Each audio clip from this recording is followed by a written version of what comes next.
Now इसका again fear की बात करें, मेरा फेवरेट कॉन्सेप्ट है, अभी मैं अपने यूट्यूब वगैरह पे इसी के ऊपर मास्टर क्लासेस भी कर रही हूँ। अच्छा। फियर को समझना। अच्छा। देखिए फियर के ऊपर थोड़ी लंबी चर्चा हम कर सकते हैं, इफ यू अलाउ। हाँ प्लीज।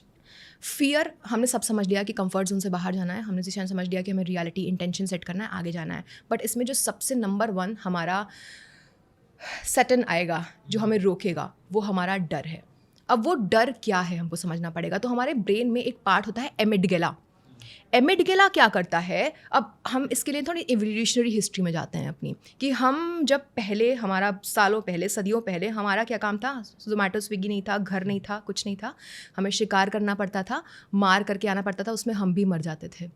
तो जो हमारा एमिगडाला था, ये वो पार्ट है छोटा सा हमारे ब्रेन में जो कि इमोशंस को प्रोसेस करता है, मोस्ट इंपॉर्टेंटली फियर और एंजाइटी के इमोशंस को प्रोसेस करता है। सदियों पहले वो अलर्ट होता था कि देखो ना, कोई तुम्हें पीछे से मार देगा, तुम मर जाओगे, ये है वो है। अब ऐसा नहीं है, हम कंफर्टेबल सेम सिचुएशन में है, एमिगडाला अभी भी है जीवित, तो उससे कुछ तो करना है। तो कह रहा है कि यार इनके पास तो अब सब कुछ, इन्हें किस चीज़ से डराएं, तो इनको चलो इनके कंफर्ट जोन में डराते हैं, इनको इनके गोल से डराते हैं। तो आज की डेट में फियर इतना इंटरेस्टिंग टॉपिक है। आप ये समझ लीजिए कि आपका जो कंफर्ट जोन है ना, उससे बाहर निकलने के लिए आप फियरफुल हो। और फियर क्यों आ रहा है, आपने जो सवाल पूछा कि फियर को कैसे हटाएं, तो उसका एक बेसिक बता रही हूँ।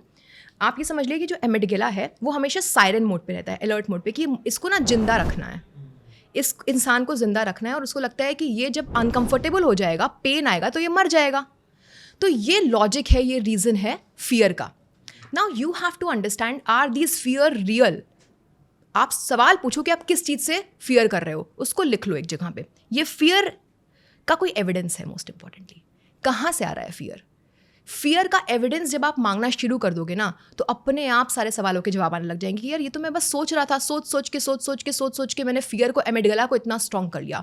तो यदि आप फियर का एक बार एविडेंस मांग लें कि अच्छा हाँ एविडेंस है मेरे पास कि मैं एक बार एम्बैरेस हुई थी पब्लिक स्पीकिंग में, ठीक है, तो वो एक बार था, क्या उस फियर ने, क्या वो फियर एक फैक्ट था या फिर उसने वो एक आपको डिफाइन कर रहा है।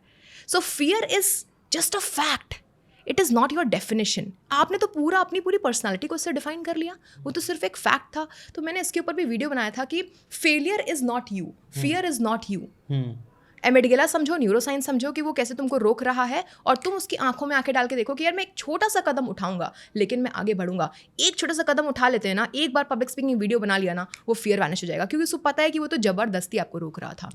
सो I think that is just look, बोलते हैं ना कि just look fear in its face, in its eyes. उसका रीज़न यही है कि अपने फियर को नंबर 1 स्टेप 1 पहचानो, लिखो, पूछो कि क्यों आ रहा है ये, एविडेंस मांगो, अपने आप सारे सवालों के जवाब मिल जाएंगे। And then of course take छोटा स्टेप्स। प्रोक्रास्टिनेट करेगा आपका बॉडी, आपका माइंड, तो छोटे छोटे कदम उठाओ। सबसे उठते ही एक इवेंट में जाकर बोलना नहीं है, एग्जाम्पल दे रही हूँ आपको, छोटे छोटे कंफर्ट स्टेप्स उठाने हैं। यही मैंने भी किया। आई थिंक फियर हर बार आए, हर पड़ाव में आए, मैंने फियर को नंबर 1 डिफाइन किया।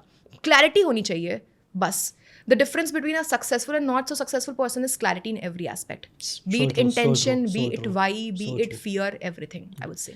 अगर आपको ये बातें काम की लगी होगी तो do check out the full podcast यार, जाके देखो, डिटेल में चीज़ों को समझो, तब ज़्यादा अच्छे से समझ में आएगा, ज़्यादा अच्छे से आप अपनी ज़िंदगी में चीज़ें अप्लाई कर पाओगे। Thanks so much and subscribe this channel.